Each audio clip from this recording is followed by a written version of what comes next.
Iraq, Afghanistan, Syria, the battle against al-Qaeda, the Taliban, and ISIS. Is America safer since the start of the war on terror? America Invaded is a new documentary examining that question, interweaving testimonies from veterans and Gold Star families suffering loss. The film also contends the number of terrorists crossing the U.S. southern border is now at an all-time high. Director Nimrata Sing Gujral joins us with more. Nimrata, Homeland Security statistics show in the past 3 years at least 300 apprehensions at the southern border of people on the FBI's terrorism watch list. So what did your investigation uncover? More than that. Remember, these are your formal apprehensions. We have close to 2 to 2.5 million gotaways at this point.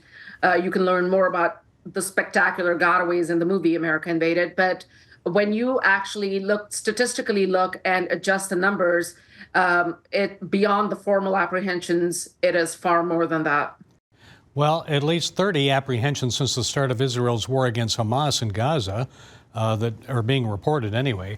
Are these terrorists Hamas fighters or Iranian-backed militiamen, Hezbollah, Houthi, other groups?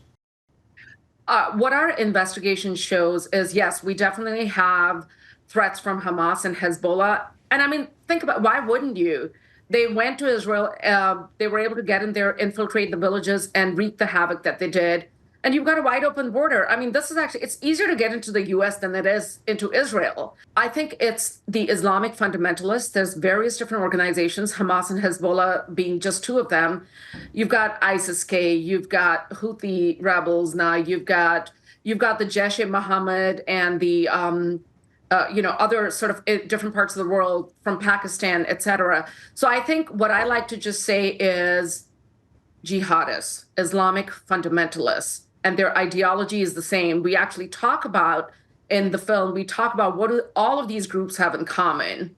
And we talk about the ideology that speaks to infidels or non-believers who should be punished, who should be killed, unless they're under your rule and they pay a tax called jizya. And we actually have a couple of Islamic, very well-known Islamic authorities in the film that speak to this.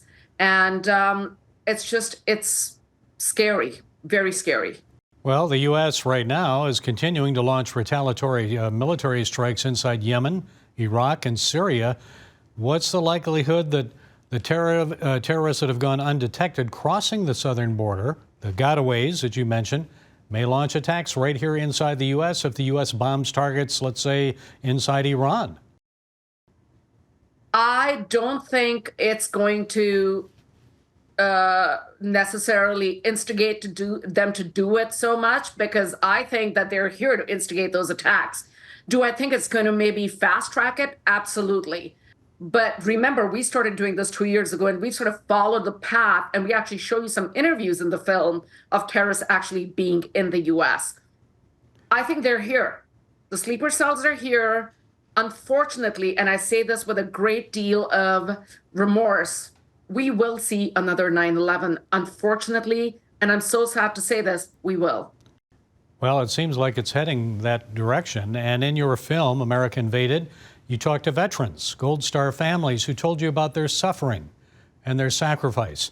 Do you think it was worth it, or are they bitter and resentful? What do they think? I don't think these people can ever be bitter and resentful just because of who they are. I have never served in the military. I'm a Democrat, believe it or not. I'm not a complete crazy leftist. I'm somewhere in the middle. I do believe Americans should come together. I just did an interview and they asked me, why are you still a Democrat? Because the Democrat Party is a mess. I'm not sure I'm going to vote Democrat in 2024, but someone needs to stick around to fix the party. What is happening at our border should concern every single American.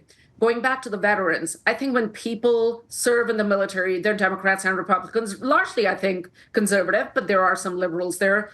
But I think the way they look at serving their country goes well beyond sacrifice and well beyond regret and resentment. What I will tell you is this. The Biden administration, and I speak to Mr. Biden, President Biden, as a Democrat who has been a longtime Democrat.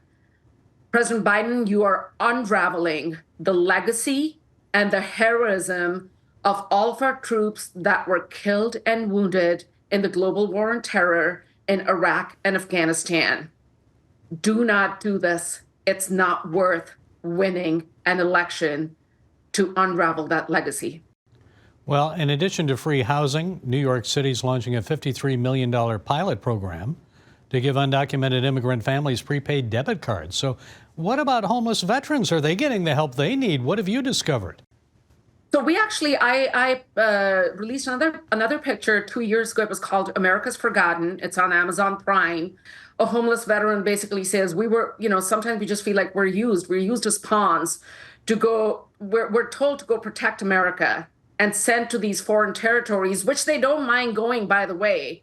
And then you just leave the floodgates open on the home front of giving out these free handouts to illegal immigrants versus perhaps the people that have served and come back and need the help desperately to live their day-to-day lives. And they want an explanation. Nimrata Sing Gujral, thanks for taking the time to share with us. God bless you in your efforts.